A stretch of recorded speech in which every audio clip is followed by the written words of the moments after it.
우리가 오늘 하나님의 심장의 긍휼, 들끓는 창자에 대한 이야기들을 나누겠습니다. 우리가 지난주 토일 양일에 걸쳐서 조동선 교수님 통해서 삼위일체에 대해서 같이 공부하고 예배하는 시간들을 가졌습니다. 사람들하고 이제 대화해 봤을 때 어떤 게 가장 인상 깊으셨습니까? 라고 물었을 때 이 삼위일체 안에서 이루어지는 그 하나님의 역동적인 사랑이 가장 인상 깊었습니다 라고 말해 주시더라고요. 오늘 감사하게도 그 하나님의 사랑에 대한 이야기가 이어지는 본문입니다. 누가복음 1장 67절에서 이 내용들이 시작이 되는데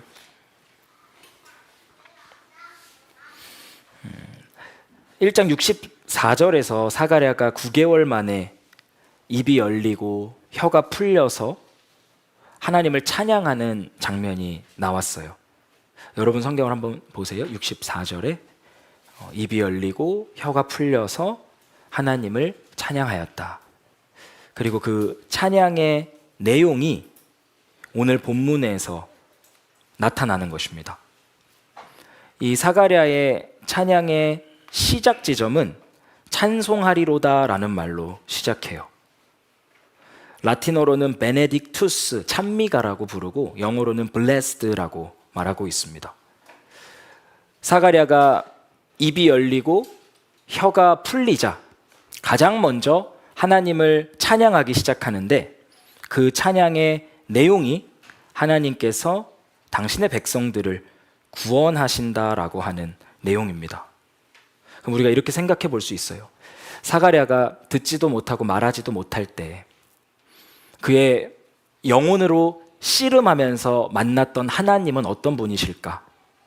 오늘 이 찬양의 내용을 보면 사가랴가 그 9개월의 시간 가운데 구원하시는 하나님의 영광에 사로잡혔다는 것을 볼 수가 있습니다. 그가 하는 모든 단어가 다 구원하시는 하나님의 아름다움에 대해서 설명하고 있어요. 1장 70절 말씀 한번 보겠습니다. 하나님께서 어떻게 이스라엘 백성들을 구원하시는가? 예로부터 자기의 거룩한 예언자들의 입으로 주님께서 말씀하신 대로. 예로부터라고 하면 구약 성경 전체를 통해 말씀하신 대로라는 말이에요. 73절의 표현을 가져오면 아브라함에게 맹세하신 그대로, 72절의 표현을 가져오면 다윗에게 약속하신 그대로 하나님께서 구원 사역을 진행하십니다. 이 말씀대로 어떤 일들이 일어나는가? 69절입니다. 우리를 위하여 능력 있는 구원자를 자기의 종 다윗의 집에 일으키셨다. 예언대로 어떤 일을 하시냐면 능력 있는 구원자를 일으키셨어요. 여러분들이 가지고 있는 세번역 성경 보면 기억하고 돼 있죠? 밑에 뭐라고 돼 있나요? 능력 있는 구원자? 구원의 뿔이라고 돼 있습니다. 이 구원의 뿔로 번역된 내용은 그 원어의 의미를 문자적으로 번역하기 위해서 노력한 번역이고요. 능력 있는 구원자는 그 의미를 풀어서 설명하기 위해서 번역한 번역입니다. 헨리 벤이라고 하는 신학자가 이렇게 말해요. 동물의 뿔은 공격도 하고 방어도 할 수 있는 무기이며 또한 동물의 장식품이자 아름다움이기도 하다. 그러므로 예언서에서는 강력한 제국의 권세로 뿔을 상징하기도 한다. 여기에서도 우리가 그런 입장에서 이해할 수 있다. 그것은 구세주의 놀라우신 능력, 곧 교회를 끊임없이 보살펴 주시는 위대하신 주의 권세를 상징한다. 구원의 뿔이라는 것은 동물의 뿔에서 가져온 거예요. 동물의 뿔은 상대방을 공격할 때 쓰기도 하고 상대방의 공격을 방어할 때 쓰기도 합니다. 뿔이 크고 강할수록 힘이 세고 능력이 있어요. 그래서 이 이미지를 가져와서, 뿔이라고 하는 이미지를 가져와서 구원하시는 하나님의 능력을 찬송한 겁니다. 예로부터 주님께서 말씀하신 대로 우리를 위하여 능력 있는 구원자를 일으키셔서, 이제 68절입니다. 그는 자기 백성을 돌보아 속량하시고. 이 능력 있는 구원자를 일으키셔서 하나님께서 어떤 일을 하시냐면 당신의 백성을 돌봐주세요. 그리고 속량하십니다. 속량하다라는 말은 값을 지불하고 사서 구원하다라는 의미예요. 이 돌보고 속량하다라는 말을 ESV 성경을 보면 has visit이라고 하는 말을 씁니다. 지금까지 계속해서 하나님께서 당신의 백성들을 찾아오시고 방문하셔서 구원해 오셨다라는 의미예요. 그리고 이번에는 어디서부터 당신의 백성들을 구원할 거냐면 죄에서부터 구원하시기로 결정을 하셨습니다. 이게 누가복음 1장 77절에 나오는 내용이에요. 죄사함을 받아서 구원을 얻는 지식을 그의 백성에게 가르쳐 줄 것이다. 이번에는 우리의 궁극적인 원수인 죄와 사망에 대한 값을 그분께서 지불하시고 우리를 영원토록 구원하시겠다라고 약속하는 내용이 사가랴의 찬양 가운데 나타나 있는 말씀입니다. 그리고 이제 오늘 핵심이 되는 본문으로 들어갈 거예요. 네, 옆 사람 좀 깨워주세요. 일어나십시오. 한번 인사해 주세요. 일어나십시오. 오늘의 핵심 구절이 어디라고요? 1장 78절이에요. 여러분들이 한번 읽어주세요. 시작.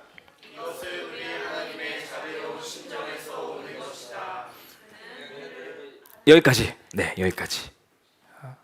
이것은 이게 뭐냐면 우리가 방금 위에서부터 쭉 정리한 내용이에요.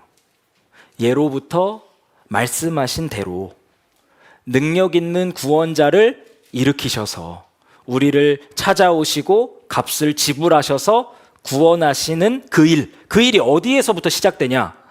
하나님의 자비로운 심정에서부터 시작된 일이다라는 거예요. 하나님께서 이스라엘 백성들을 구원하시는 이유는요, 그들이 뭔가를 잘해서가 아니에요. 예뻐서가 아니에요. 왜 구원하시냐면 한 가지 이유예요.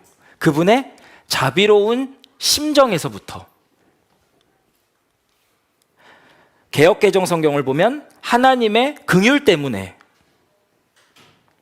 영어 성경을 보면 한 가지 말이 더 들어가 있어요. tender mercy라고 돼 있어요. tender mercy. 우리 텐더 하면 치킨 텐더, 안심, 맞죠? 그리고 텐더 초콜릿, 부드러운 초콜릿이죠. 여기서 우리가 이 형용사를 쓸 때는 안심 같은 자비 이런 뜻은 아니고요. 다정한 긍휼이다 이렇게 번역할 수 있어요. 왜 예로부터 약속하셔서 능력 있는 구원자를 일으키시고 그로 하여금 우리를 방문하게 하시고 값을 지불하여 구원하게 하시는가? 그분의 텐더 멀시 때문에, 다정한 긍휼 때문에 이와 같은 사역들이 진행된다라는 것입니다. 여기서 여러 가지 번역으로 우리가 이 내용들을 봤었는데 첫 번째는 하나님의 자비로운 심정이었고요. 두 번째는 하나님의 긍휼이었고요. 세 번째는 하나님의 다정한 긍휼이라는 단어로 번역을 했습니다. 그럼 왜 이렇게 번역이 다양할까? 원어 성경의 내용을 보면 이렇게 돼 있어요. 창자의 긍휼, 내장의 긍휼,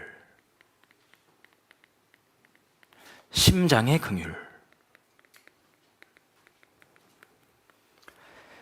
하나님께 창자가 있습니까? 하나님의 창자는 그럼 얼마나 크고 길겠어요. 하나님은 영이시니 예배하는 자가 영과 진리로 예배할지니라. 하나님은 육체가 없으시죠? 창자도 없으세요. 심장도 없으시고요. 내장도 없으십니다. 지금 이 비유를 통해서 하나님께서 말씀하시고자 하는 내용은 자신의 존재의 중심에 긍휼이 있다라는 것을 말씀하고자 하시는 겁니다. 하나님을 하나님으로 존재하게 하는 핵심에 무엇이 있냐? 하나님의 긍휼이 있다는 거예요. 인간의 심장이 멈추면 인간으로서의 존재가 끝이 나듯이 하나님의 긍휼이 멈추면 더 이상 하나님이 아니시라는 말을 하고 싶어서 이와 같은 단어를 사용하신 겁니다. 이렇게 하나님께서는 자신의 긍휼을 자신의 존재와 단단하게 묶어두셨습니다. 이어지는 내용은 이 하나님의 심장의 긍휼에서부터 나오는 구원 사역을 한 폭의 그림처럼 묘사하는 내용이에요. 제가 한번 읽어드리겠습니다. 이는 우리 하나님의 긍휼로 인함이라. 이로써 돋는 해가 위로부터 우리에게 임하여 어둠과 죽음의 그늘에 앉은 자에게 비치고 우리 발을 평강의 길로 인도하시로라 하니라. 하나님의 긍휼이 돋는 해처럼 나타납니다. 이 돋는 해, 이걸 한자로 하면 일출이에요. 해가 일어나는 겁니다. 그리고 헬라어로 하면 따라해 보세요. 아나톨레. 들어보신 분? 그럼 오늘 단어를 한번 배워가는 겁니다. 돋는 해, 일출이 헬라어로 뭐라고요? 아나톨레예요. 아나톨레.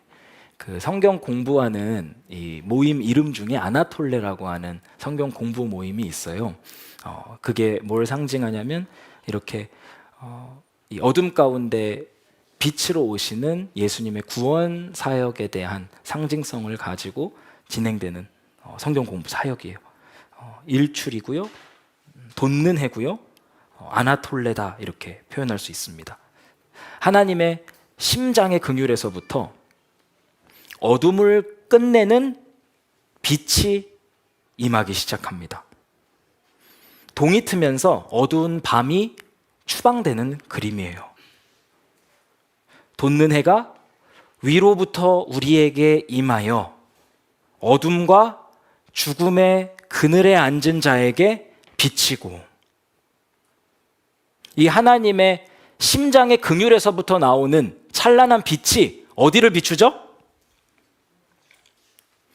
어둠과 죽음의 그늘에 앉은 자들에게 비춥니다. 어둠과 죽음의 그늘. 비슷한 어휘들을 반복적으로 사용하면서 어두운 분위기들을 만들어가고 있어요. 성경에서 어둠, 죽음의 그늘 이런 단어가 의미하는 것은 무지, 죄악, 고통, 혼란, 슬픔, 두려움, 절망과 같은 느낌이에요. 누군가가 어둠 가운데 있다, 누군가가 죽음의 그늘 가운데 있다라는 말은 그가 무지하다, 죄악을 짓고 있다, 고통 속에 있다, 혼란 가운데 있다, 슬픔과 두려움에 갇혀 있다, 절망 가운데서 헤어나오지 못한다 라는 말의 의미입니다. 이 하나님의 아나톨레, 하나님의 돋는 해, 하나님의 일출은요, 이와 같은 사람들을 그냥 지나치지 않습니다. 하나님의 긍휼은 이와 같은 사람을 위해서 비추는 거예요. 지금 한 가지 더 강조해야 될 표현이 앉은 자입니다. 앉은 자. 이건 자포자기를 의미하는 거예요. 나로서는 도저히 이 어둠에서 벗어날 수 없습니다.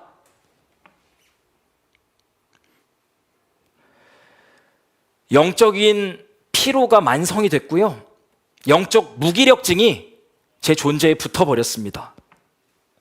온갖 종류의 죄악 가운데 짓눌려서요, 저는 아무런 희망이 없는 자입니다. 이게 누구냐면 어둠과 죽음의 그늘에 앉은 자들이고요. 하나님의 심장의 긍휼에서부터 나오는 빛, 돋는 해, 일출, 아나톨레가 무지와 죄악과 고통과 혼란과 슬픔과 두려움과 절망 가운데 주저앉아 있는 자들을 향해서 비춰지고 있습니다. 이게 인간이 소망을 품을 수 있는 유일한 이유예요. 만약 하나님께서 어둠과 죽음의 그늘 아래 앉아 있는 자들을 그냥 피해 가시는 분이시라면, 그들을 그냥 지나치는 분이시라면 우리에게는 아무런 소망이 없을 겁니다. 이 내용들을 뒷받침하는 몇 가지 구절들을 소개해 보겠습니다. 로마서 5장 8절 말씀 여러분들이 한번 큰 소리로 읽어주세요. 시작. 우리가 아직 죄인되었을 때 그리스도께서 우리를 위하여 죽으심으로 하나님께서 우리에 대한 자기의 사랑을 확증하셨느니라. 아멘. 하나님께서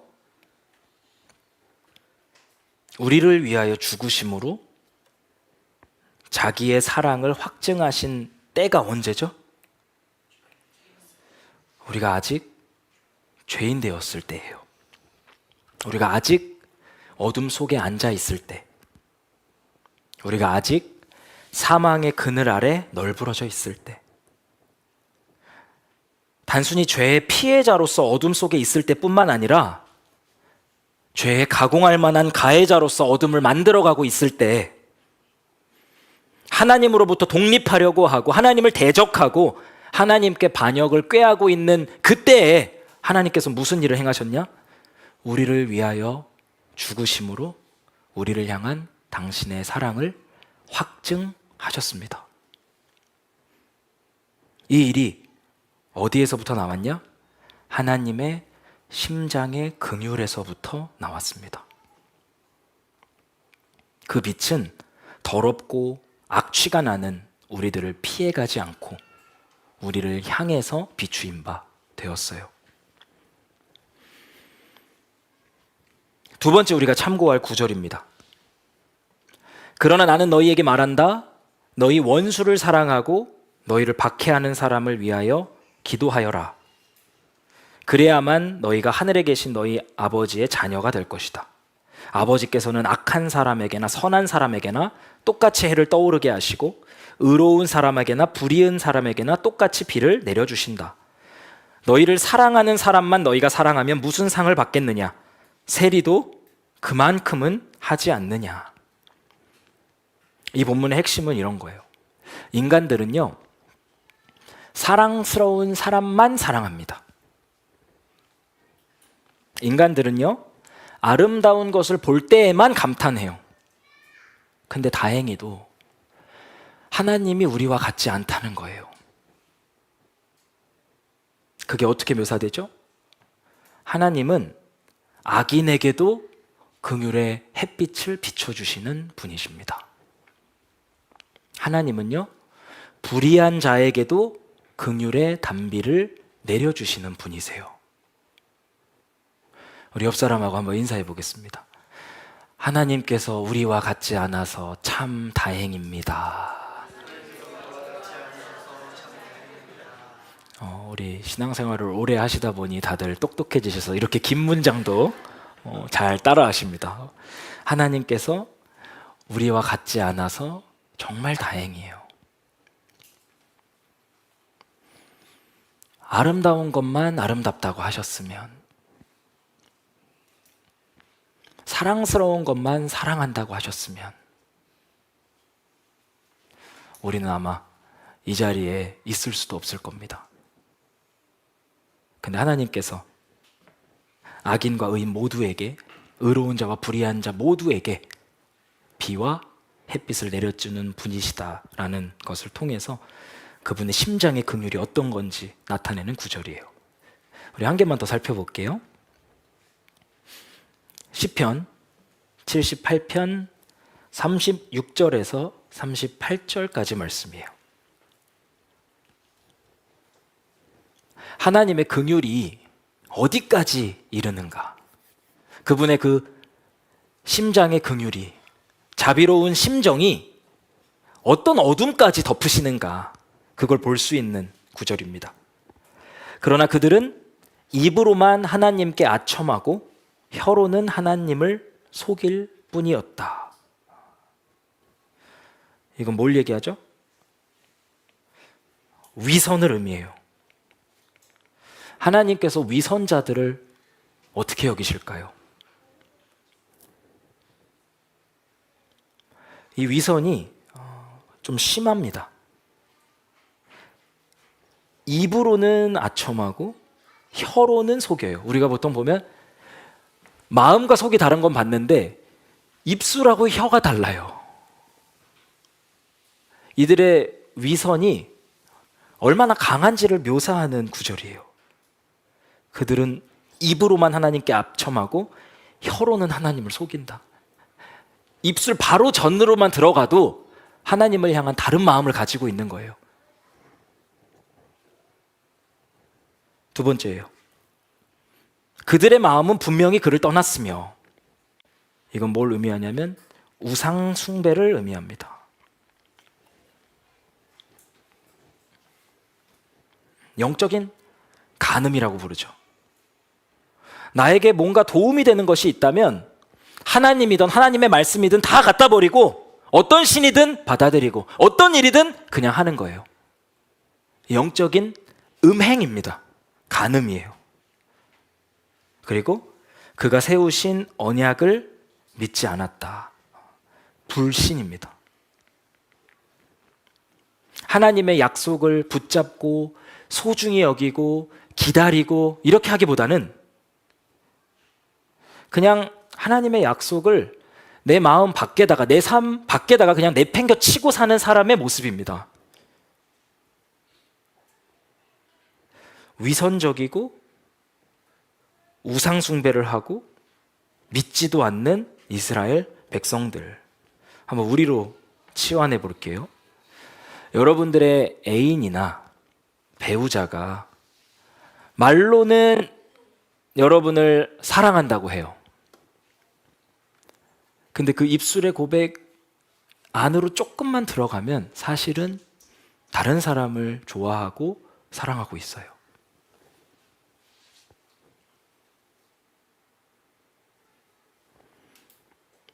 그의 마음이 나를 떠나 있고요. 그뿐만 아니라 내가 보지 않는 데서 다른 사람과 간음을 자행하고 있습니다. 그리고 그 일들이 드러나서 왜 그랬어? 라고 얘기하니까 그냥 철면피를 깔아버려요. 어쩌라고. 그럼 여러분들은 어떻게 하실 거예요? 이런 사람을 죽여버리죠. 우리는 그래요. 죽여버리죠. 이거 속에 이게 그 분노 조절이 안 될 거예요. 하나님은 어떻게 하실까?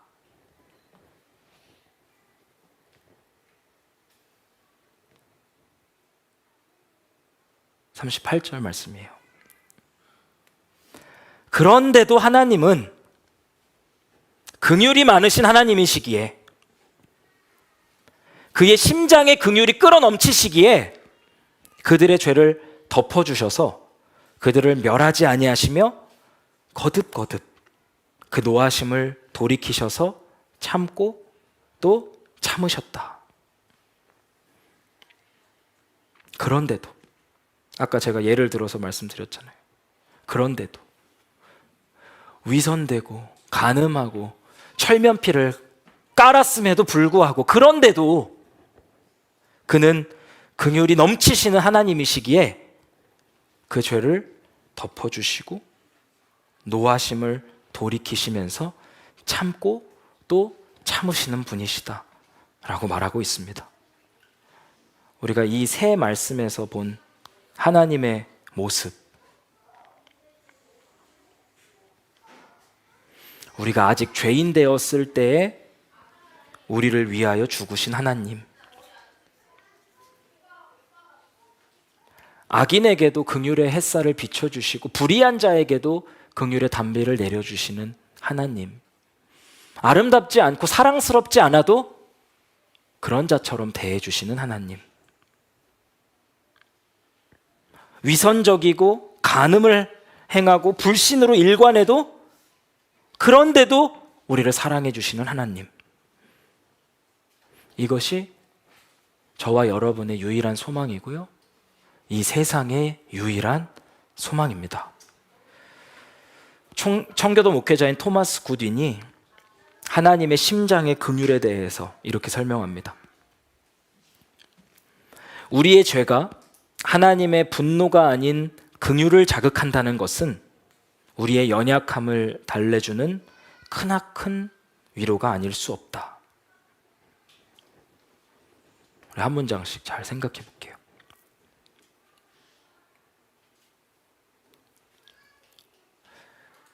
이 내용들이 중요한 이유는 뭐냐면 여러분들이 하나님과 관계를 맺잖아요.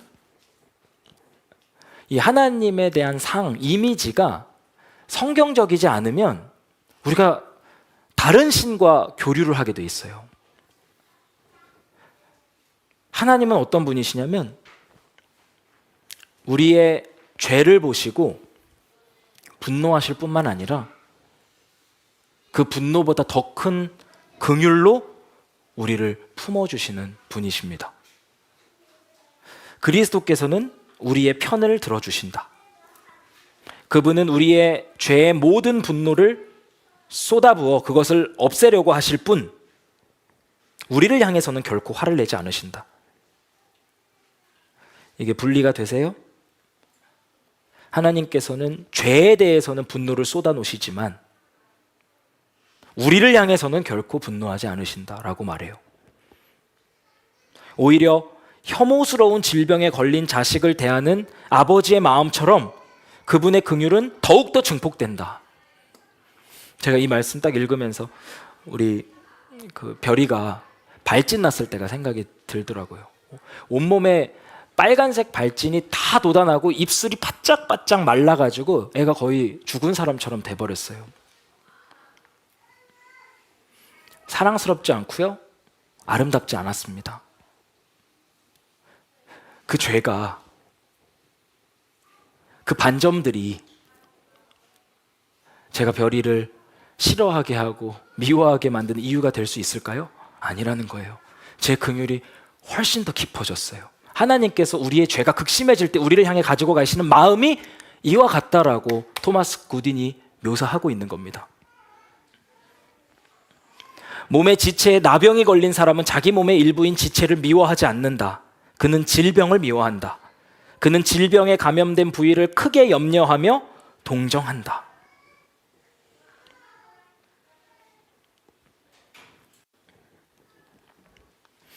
제가 오늘 설교를 딱 준비하면서 노트에다 계속 쓴 말이 있어요. 아, 진짜 다행이다.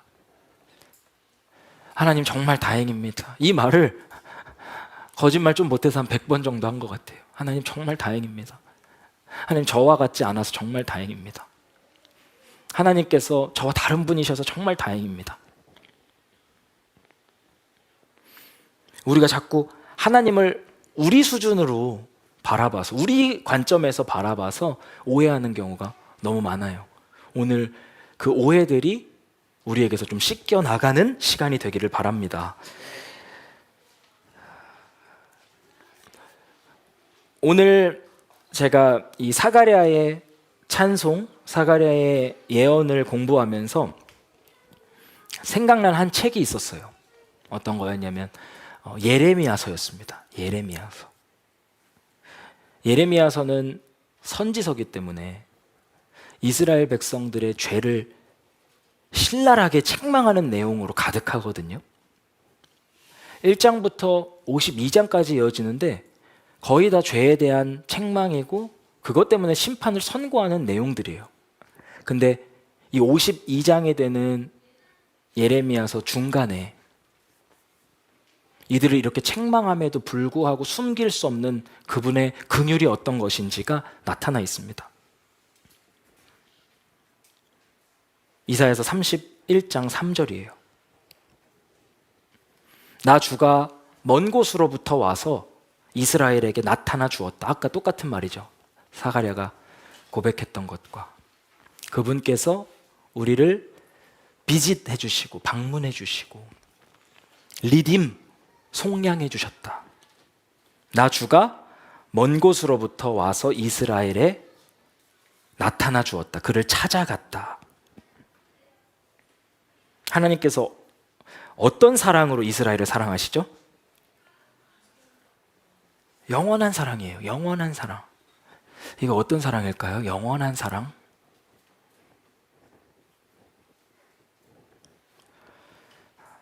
영원한 사랑. 우리의 어떠함 때문에 바뀌거나 변화되지 않는 사랑이에요. 같은 표현이 한결같은 사랑입니다. 우리는 영원한 사랑으로 누군가를 사랑할 수 없어요. 죄인이라서. 우리의 사랑은 조건적입니다. 근데 하나님은요, 영원한 사랑, 한결같은 사랑, 우리의 조건에 따라서 달라지지 않는 사랑, 그 사랑으로 이스라엘을 사랑하고 있다라고 말씀하세요. 20절에서는 이 내용이 심화됩니다. 에브라임이라고 하는 건 이스라엘을 부르는 또 다른 호칭이에요. 이스라엘은 나의 귀한 아들이다. 내가 가장 사랑하는 자식이다. 이 말이 어디에 나와 있다고요? 이들의 죄를 신랄하게 책망하고 심판을 선고하는 가운데 그분의 긍휼 가운데 하시는 말씀이에요. 우민아, 너는 나의 귀한 자식이다. 우민아, 너는 내가 가장 사랑하는 아들이다. 너를 책망할 때마다 더욱 생각나서, 이 더욱 생각나다라는 말은 언약적인 용어예요. 영어 성경에 remember라고 돼 있는데 하나님이 무언가를 기억하신다 이런 의미가 아니라 자신의 언약을 기억하시면서 절대로 버리지 않는다는 말이에요.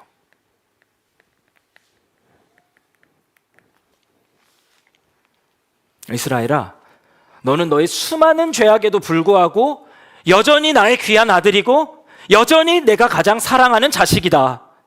너를 향한 나의 사랑은 영원하고 그렇게 변함없이 한결같단다.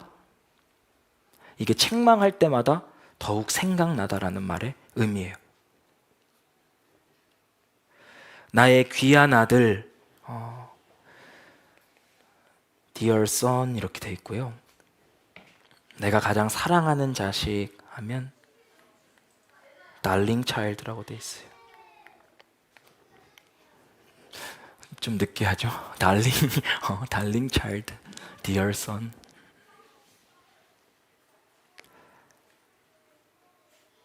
너를 책망할 때도 너와 맺은 언약이 거듭거듭 생각나서 내가 너를 절대로 버리지 않을 것이다.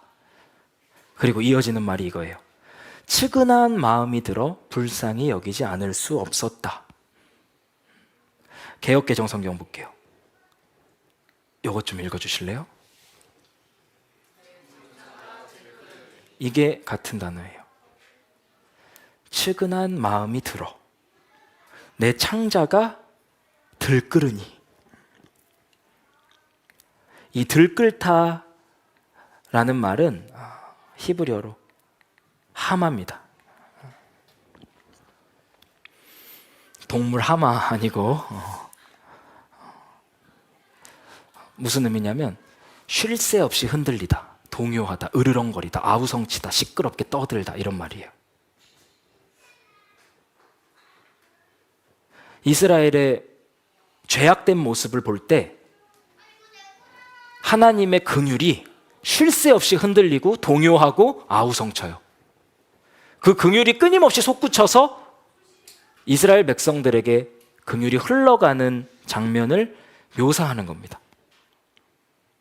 들끓는 창자, 심장의 긍휼, 이런 식으로 하나님께서는 자신의 존재에 깊이 붙어있는 긍휼에 대한 마음들을 계시하고 계십니다.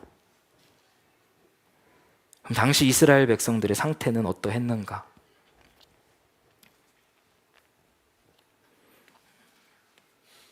언제 이 말을 하셨을까요? 내 창자가 들끓는다. 내 사랑하는 아들아, 내 기뻐하는 딸아. 내가 너를 영원한 사랑으로 한결같이 사랑한다. 이 말을 언제 하셨을까요? 이스라엘 백성들이 우상 숭배하고 있을 때입니다. 내가 이렇게 내 백성을 심판하는 이유는 그들이 나를 버리고 떠나서 다른 신들에게 향을 피우고 손으로 우상을 만들어서 그것들을 숭배하는 죄를 저질렀을 때, 우리가 아직 죄인 되었을 때에 하나님께서 우리를 위하여 죽으심으로 우리에 대한 하나님의 사랑을 확증하십니다. 참으로 나의 백성이 두 가지 악을 저질렀다. 하나는 생수의 근원인 나를 버린 것이고, 또 하나는 전혀 물이 고이지 않는 물이 새는 웅덩이를 파서 그것을 샘으로 삼은 것이다. 이 우상 숭배에 대한 묘사예요.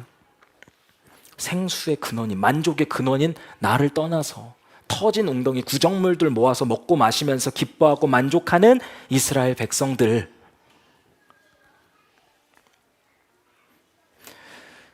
영적으로 우상 숭배를 하면 물리적으로도 음란해집니다. 그래서 이스라엘 백성들은 온갖 음행을 저지르고 있었어요. 하나님께서 그들의 모습을 어떻게 묘사하시냐면, 너는 발정난 암나귀 같다.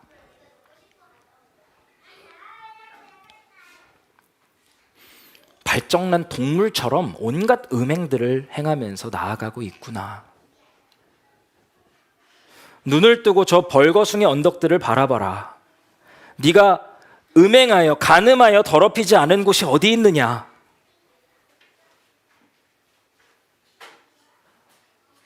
너는 이렇게 너의 음행과 악행으로 이 땅을 더럽혀 놨다.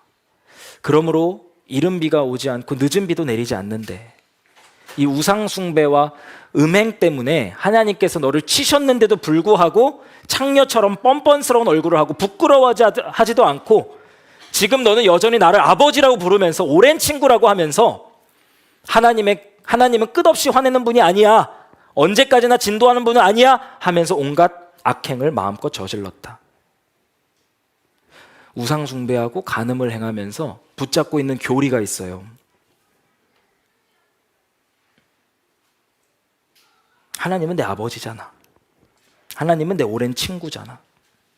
하나님은 끝없이 화를 내진 않으시잖아. 그러면서 계속 악을 저지르고 있는 모양입니다.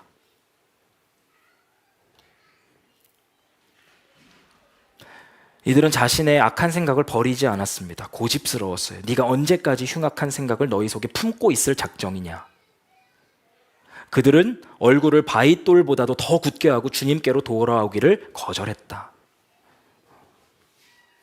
생수의 근원 대신 하나님을 떠나서 터진 웅덩이에 가서 꾸정물들을 먹으면서 기뻐하고 만족하는 우상 숭배자였고요. 이 영적인 우상 숭배가 간음으로 이어져서 온갖 음행들을 여기저기 돌아다니면서 행하고 있었어요.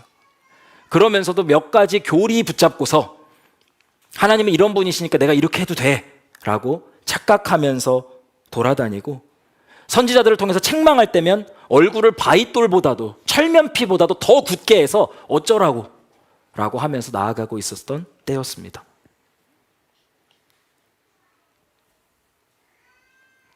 그때 하나님께서 뭐라고 말씀하시는가? 그래도 넌 나의 사랑하는 아들이다. 그래도 너는 내가 기뻐하는 자식이다. 이런 수많은 죄에 대해서 책망할 때마다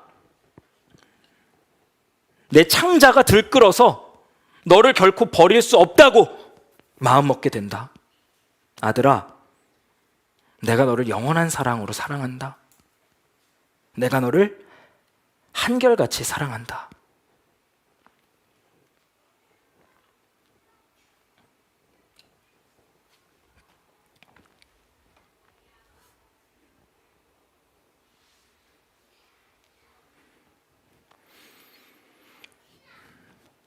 이게 우리가 성경 전체에서 볼 수 있는 하나님의 사랑이에요.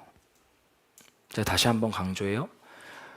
하나님의 사랑을 우리의 사랑처럼 생각하면 안 됩니다. 우리가 하나님과 교제할 때도 그렇고요. 다른 사람들에게 하나님의 사랑을 전할 때도 내가 가진 사랑 정도로 생각해서 대할 때가 너무나 많아요. 이 성경의 하나님의 사랑만큼 그 사랑의 깊이와 넓이와 폭을 확 넓혀놓지 않으면 다른 사람들이 이 하나님의 사랑에 감동하는 일은 없을 겁니다.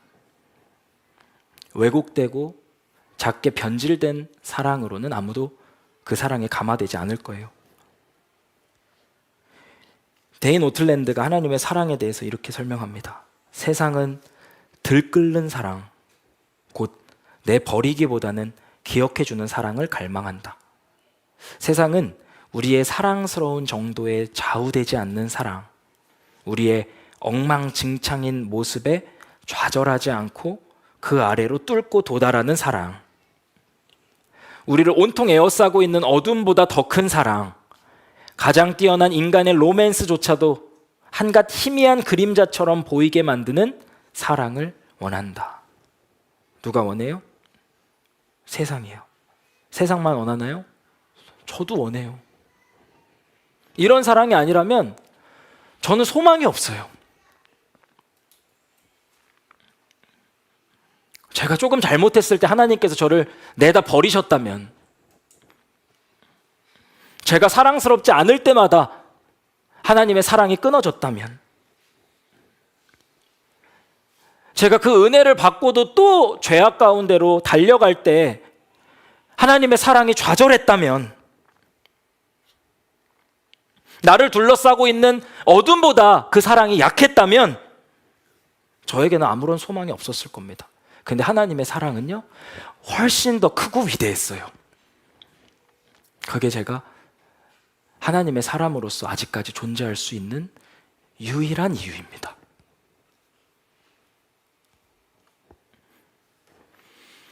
이 하나님의 심장의 긍휼, 들끓는 창자가 이전에는 선지자들의 간절한 외침을 통해서 나타났어요. 그리고 때가 참에 결국은 그 하나님께서 무한한 신성을 흙무더기 속에 감추임받은 상태로 이 땅 가운데 오시게 되었습니다. 하나님께서 아기가 되신 거예요. 그렇게 어둠과 사망의 그늘에 덮인 이 땅에 한 줄기 빛이 임하게 된 것입니다. 이 빛을 이사야 선지자가 계속 내다보면서 예언했었어요. 어둠 속에서 고통받던 백성에게 어둠이 거칠 날이 온다. 어둠 속에서 헤매던 백성이 큰 빛을 보았고 죽음의 그림자가 드리운 땅에 사는 사람들에게 빛이 비춰졌다. 사가랴가 무슨 말씀을 보면서 이 찬양을 했을지가 상상이 되시죠? 그는 이사야서를 묵상하고 있었을 겁니다. 드디어 어둠이 거칠 날이 왔구나. 드디어 큰 빛이 임해서 죽음의 그림자로부터 벗어날 수 있게 되었구나. 사가랴가 소리친 겁니다. 그 빛이 어떤 방식으로 임하는지 9장 6절 7절에서 이야기하고 있어요. 그 빛은요, 한 아기의 모습을 통해서 옵니다. 근데 그 아기가 누구냐면 전능하신 하나님이 그 아기예요. 영존하시는 아버지가 그 아기입니다. 영원토록 평화의 왕으로 군림하실 메시아가 그 아기의 모습을 가지고 이 땅 가운데 온 거예요. 그의 왕권은 점점 더 커지고 평화도 끝없이 이어질 것이며 이제부터 영원까지 공평과 정의로 그 나라를 굳게 세울 것입니다. 만군의 주님이 열심히 이것을 반드시 이룰 것이다 라고 말하고 있어요. 그 빛이 이 아기를 통해서 이 땅 가운데 임하게 된 거예요. 그리고 예수님께서 이런 맥락에서 이렇게 말씀하신 겁니다. 나는 세상의 빛이다. 나는 어두운 세상에 사망의 그늘 가운데 덮여있는 이 세상에 나타난 유일한 빛이다 라고 선포하십니다. 나는 세상의 빛이다. 나를 따르는 사람은 어둠 속에 다니지 아니하고 생명의 빛을 얻을 것이다.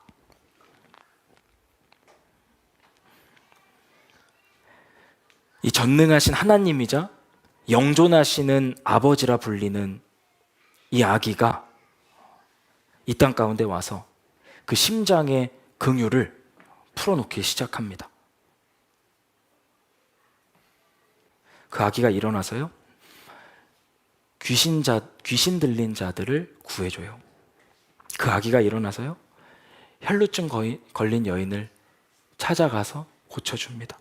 중풍병자도, 손이 마른 장애인도, 문둥병자도, 민족의 반역자도, 율법주의자도, 세리와 창녀까지 그 아기가 일어나서 그 심장의 긍휼을 가지고 만지면서 회복시키고 고치시는 그림이 우리가 이제 누가복음을 통해서 쭉 보게 될 말씀이에요.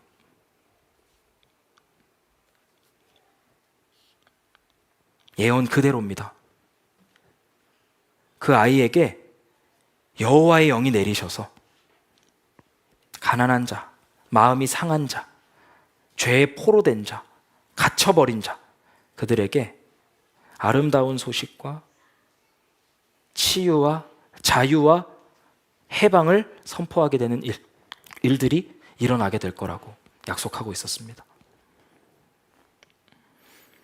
이렇게 온갖 귀신 들린 사람들과 온갖 죄인들을 치유하시고 회복시키던 그 아기가 결국 향한 곳이 어디냐면, 이들을 이렇게 만들었던 죄를 완전히 끝장내기 위해서 십자가 위로 걸어가신 겁니다.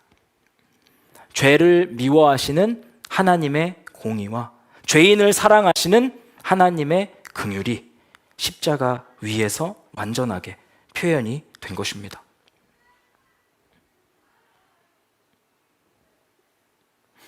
왜 하나님께서 아기의 몸으로 이 땅에 오셔서 십자가 위에서 우리의 모든 죄를 짊어지고 죽으셨을까? 한 가지 때문이에요. 그분의 심장의 긍휼, 들끓는 창자 때문이었습니다. 그분이 십자가 위에서 이와 같은 일을 행하셨어요. 우리가 받아야 할 고통을 대신 받으시고 우리가 겪어야 할 슬픔을 대신 겪으셨습니다. 많은 사람들은 그가 죽을 때 그가 죄가 있어서 하나님께 맞으면서 고난받는다고 생각했어요. 그러나 그렇지 않아요. 그가 찔린 것은 제 허물 때문이에요. 그가 상처를 받은 것은 제 악함 때문입니다. 그분이 징계를 받음으로써 우리가 하나님과 평화를 누리게 됐고, 그가 매를 맞음으로써 우리의 병이 낫게 되었어요. 우리는 모두 양처럼 길을 잃고 각기 제 길로 흩어졌으나 주님께서는 우리 모두의 죄악을 그에게 지우셨습니다.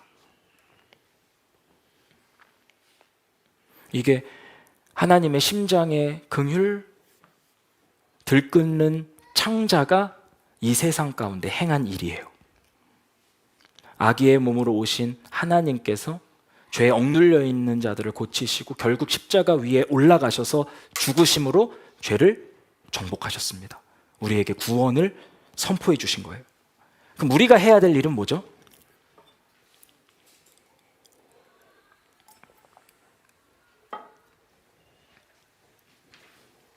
우리가 해야 될 일이 한 가지가 있어요. 그 빛을 거부하지 않는 겁니다. 예수님께서 이 땅에 오셨을 때 수많은 사람들이 이 빛을 거부했어요. 참 빛이 있었다. 그 빛이 세상에 와서 모든 사람을 비추고 있었다. 그는 세상에 계셨다. 세상이 그로 말미암아 생겨났는데도 세상은 그를 알아보지 못하였다. 이사야에서 예언되어 있었던 큰 빛이 이 땅 가운데 임했는데 사람들은 그를 알아보지 못했어요. 왜 못 알아봤을까요? 빛보다 어둠을 더 사랑하니까. 죄 짓는 게 너무 좋은 거예요. 어둠 가운데서 하나님을 대적하는 게 너무 기쁜 거예요. 그래서 뭘 쓰냐면 선글라스 하나를 낍니다. 빛은 없어. 이 빛을 받아들이지 않아요. 악한 일을 저지르는 사람은 누구나 빛을 미워하며 빛으로 나아오지 않는다.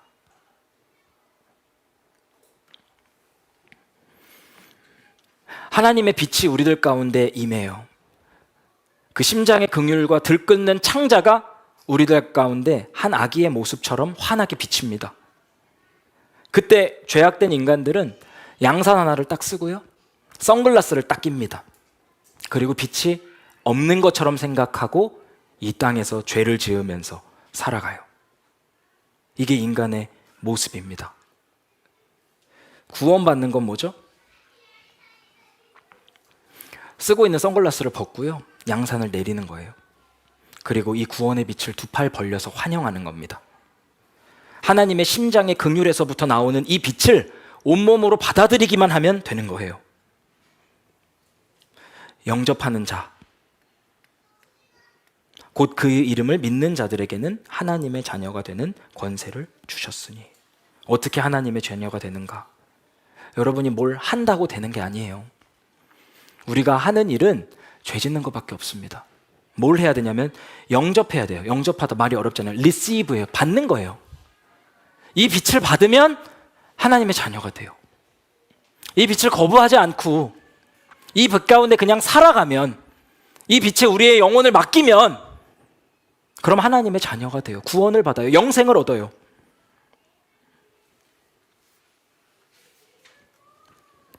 그러나 수많은 인간들이 이 빛을 받아서 누리기보다는 헛된 영광을 추구하는 삶을 선택합니다. 우리 금요일 날 나눴던 말씀이에요. 헛된 영광을 구하여 서로 노엽게 하거나 서로 투기하지 말지니라. 이 헛된 영광을 구하는 기저에는요, 우리 인간의 존재적인 공허함이 있습니다.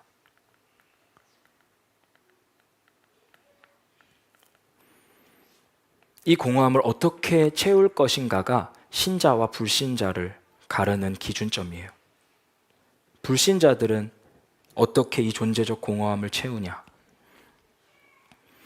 자기 증명과 자아 실현을 통해서 이 존재적인 공허함을 채우려고 해요. 사람들의 인정, 박수, 칭찬, 이와 같은 것들로 이 공허한 부분을 메꿔서 자신의 삶의 만족을 추구해 보려고 하는 겁니다. 근데 문제는 뭐예요? 내가 끝없이 자기를 증명하고 자기를 실현해도 이 존재적인 공허함이 채워지지 않는 거예요. 수많은 사람들의 박수를 받아도 그 박수가 다음 날이 되면 야유로 바뀌어요. 영원한 것이 없는 이 세상 가운데 자아 실현과 사람들의 어떠함으로 내 만족을 채우려는 하는 시도는 무조건 실패합니다. 이와 같은 방향으로 나아가면 하나님과의 관계도 끝이 나고요, 모든 사람들과의 관계도 끝이 나요. 헛된 영광을 구한다. 자신의 존재적인 공허함을 자아 실현을 통해, 증명을 통해 사람들의 인정을 받아서 추구하려고 할 때 인간관계가 두 가지 방향으로밖에 못 가요. 내가 우월감을 품고서 다른 사람들을 무시하고 다른 사람들한테 자랑을 일삼아요? 그럼 사람들이 어떻게 생각해요? 화가 납니다. 반대로 자기보다 못하는 사람들한테는, 자기보다 잘난 사람들한테는 열등감을 느껴요. 그건 뭐예요? 시기하고 질투예요. 잘난 척과 무시, 시기와 질투, 이 안에서 살아가는 삶은 비참한 삶입니다. 그래서 하나님께서 여기에서부터 건져주시기 위해서 우리에게 빛을 비춰주시는 거예요.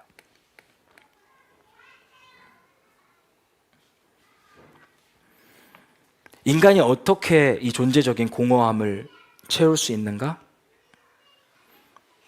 이 빛을 받아들일 때예요.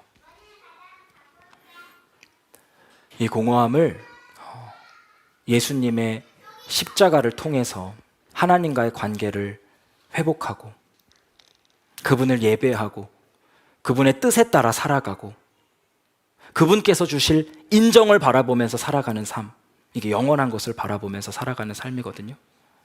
그때 우리의 존재적인 공허함이 만족돼요. 이 만족된 사람만이 누군가를 사랑하고 섬기며 살아갈 수가 있습니다. 그렇지 않을 경우에는 기독교라고 하는 것조차 우리의 존재적 공허함을 채우기 위한 하나의 컨텐츠로 전락해 버립니다.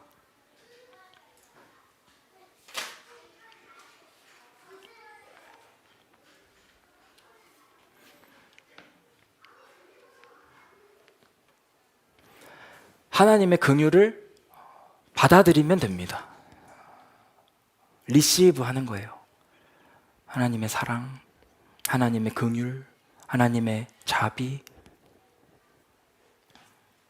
그 안에서 하나님의 자녀가 되고 하나님을 예배하게 되고 하나님의 뜻을 쫓고 그 끝에 하나님께서 well done, 잘했다, 착하고 충성된 종아, 이 칭찬을 듣는 게 우리가 살아가는 인생의 목적입니다. 하나님께서 이를 위해 길을 다 만들어 놓으셨어요. 우리가 해야 될 일은 그 사랑에 젖어 들어가는 겁니다. 우리가 그 크신 하나님의 사랑 함께 찬양하면서 나아가겠습니다.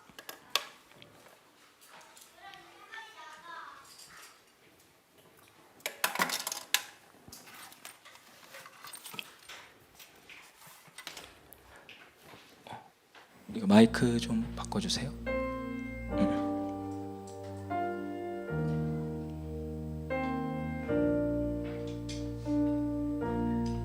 우리 하나님의 이 심장의 긍휼, 이 말씀을 생각하면서 함께 찬양하겠습니다. 그 크신 하나님의 사랑 말로 다 형용 못하네.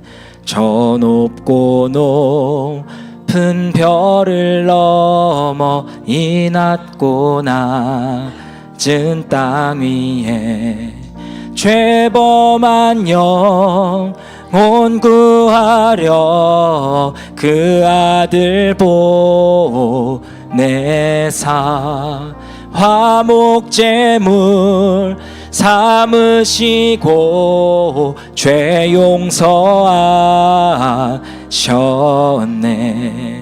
하나님 크신 사랑은 증량 다 못하며 영원히 변치 않는 사랑 성도여 찬양하세.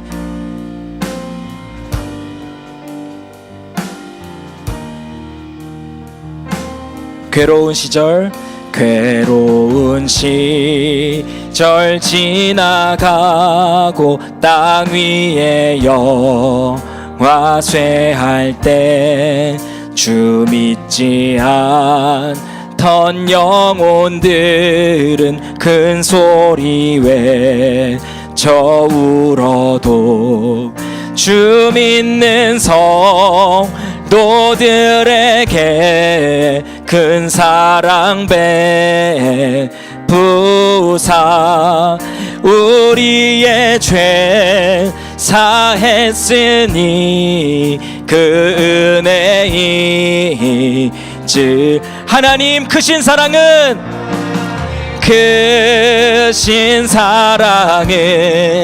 증량 다 못하며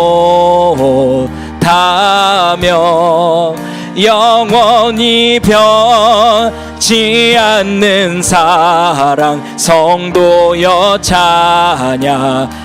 하늘을 두루마리 삼고 하늘을 두루마리 삼고 바다를 먹물 삼아도 한없는 하나님의 사랑 다 기록할 수 없겠네. 하나님의 크신 사랑 그 어찌 다 쓸까. 저 하늘로 비싸도 채우지 못하. 하나님 크신 사랑은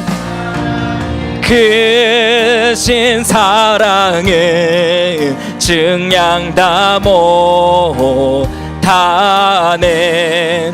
영원히 변치 않는 사랑 성도여 찬양. 우리 3절 한 번 더 찬양하겠습니다. 하늘을 두루마리 삼고 바다를 먹물 삼아도 한없는 하나님의 사랑 다 기록할 수 없겠네. 하나님의 크신 사랑 그 어찌 다 쓸까. 저 하늘로 비싸도 채우지 못하. 하나님 크신 사랑은 크신 사랑은 증량 다 못하네. 영원히 변치 않는 사랑 성도여 차. 우리 두 손 높이 들고 찬양합시다. 하나님 크신 사랑은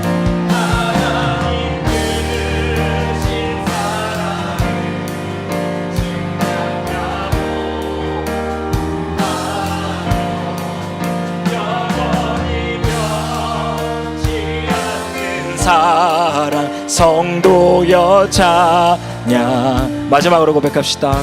하나님 크신 사랑은 증량 다 못하며 영원히 변치 않는 사랑 성도여 찬양하세.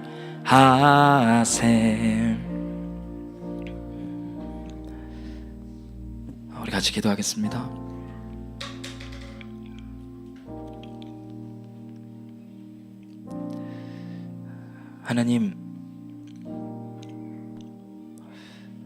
하나님이 하나님이셔서 참 다행입니다.